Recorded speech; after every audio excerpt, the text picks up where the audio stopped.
چھولے ہوا کوئی بات ہو تو چلیں، لبوں کو چھولے ہوا کوئی بات ہو تو چلیں، حصار گرد میں راہ نجات ہو تو چلیں۔ لبوں کے سائے میں جلتے ہیں دشتے کرب و بلا، لبوں کے سائے میں جلتے ہیں دشتے کرب و بلا، کسی کی آنکھ میں عکس فرات ہو تو چلیں۔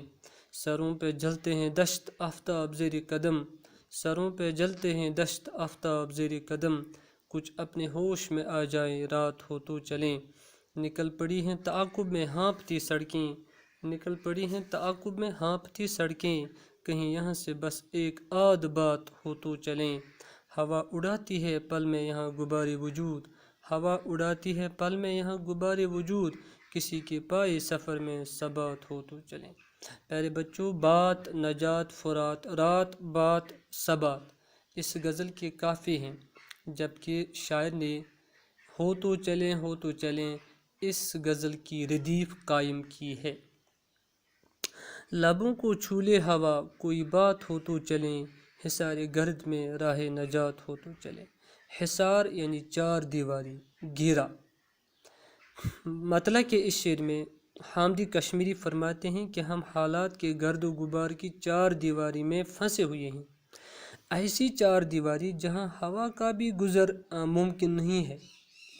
اب ایسے میں ہم کس قسم کی پیش قدمی کیا کریں، یعنی ہم ایسے حالات میں آگے بڑھنے کی کوشش کیسے کر سکتے ہیں؟ ہاں، اگر چار دیواری سے نکلنے کا کوئی راستہ یا راہ نجات نظر آئے تو ضرور ہم آگے بڑھنے کی کوشش کریں گے، ضرور ہم پیش قدمی کریں گے، ورنہ موجودہ ماحول میں چلنا تو محال لگتا ہے۔ حامدی کشمیری فرماتے ہیں کہ ہم گرد و غبار کے اس حصار میں پھنسے ہوئے ہیں، اس گھیرے میں پھنسے ہوئے ہیں جہاں ہوا کا نام و نشان نہیں۔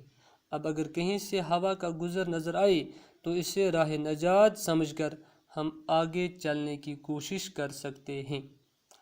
لبوں کے سائے میں جلتے ہیں دشتے کرب و بلا، کسی کی آنکھ میں عکس فرات ہو تو چلیں۔ کرب کہتے ہیں دکھ کو، بے قراری کو۔ فرات ایک دریا کا نام ہے جو عراق میں ہے اور جس کے ساحل پر کربلا واقع ہے۔ حامدی کشمیری فرماتے ہیں کہ صورتحال تو یہ ہے کہ ہمارے لبوں تلے، ہمارے ہونٹوں تلے یعنی لبوں کے سائے میں، یعنی ہمارے ہونٹوں کے سائے میں، ہمارے کے ہونٹوں تلے کربلا کا صحرا جل رہا ہے۔ یعنی کربلا جیسے ماحول میں ہم اپنے ہونٹ ہلا نہیں سکتے، کوئی بات نہیں کر سکتے، یعنی ہم اس قسم کے ماحول میں رہ رہے ہیں جہاں ہم اپنا حق مانگ نہیں سکتے ہیں، ہم آواز نہیں اٹھا سکتے ہیں، ہر قسم کا ستم سہنا ہماری مجبوری ہے۔ اب اگر کسی کی آنکھ میں دریائے فرات کا عکس دیکھیں تو شاید قدم بڑھانے کی امید بندھ جائے۔ دشت کربلا، میرے بچوں، دشت کربلا کی مناسبت سے حامدی کشمیری نے جو آنکھوں میں فرات کا عکس یہ الفاظ استعمال کیے ہیں، اس سے مراد ہے اذیت اور تشنگی بھرے ماحول میں سکھ اور راحت کی کوئی امید دکھائی دینا۔ لیکن شاعر کو کسی قسم کی کوئی آس یا امید نظر نہیں آتی ہے۔ شاعر فرماتے ہیں کہ ہمارے ہونٹوں تلے کربلا کا تپتا ریگستان دہکتا ہے اور پیاس کے مارے برا حال ہوا جا رہا ہے۔ اب اگر اس حالت میں کسی جگہ سے پانی ملنے کی امید نظر آتی ہے تو ہمارے قدم آگے بڑھنے کے لیے اٹھ سکتے ہیں۔ سروں پہ جلتے ہیں دشت آفتاب زیر قدم، کچھ اپنے ہوش میں آ جائیں رات ہو تو چلیں۔ شاعر پھر سے اپنے گرد و پیش کا تذکرہ کرتے ہوئے فرماتے ہیں کہ ہم تپتے ہوئے دن کے مسافر ہیں، ہماری قدموں کے نیچے تپتا ہوا سورج ہے